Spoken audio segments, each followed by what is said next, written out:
Hi friends, today you have been working on making connections with words based on where a letter is in the word. So we are going to be on Schoology today for your activity, and you need to read each word, and I'll move my video camera up here.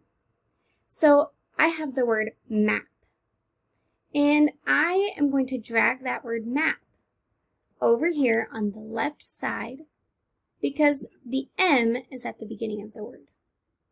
And then I'm going to look for the next word that says trim, and I'm going to think, do I see an M at the beginning of the word or at the end of the word?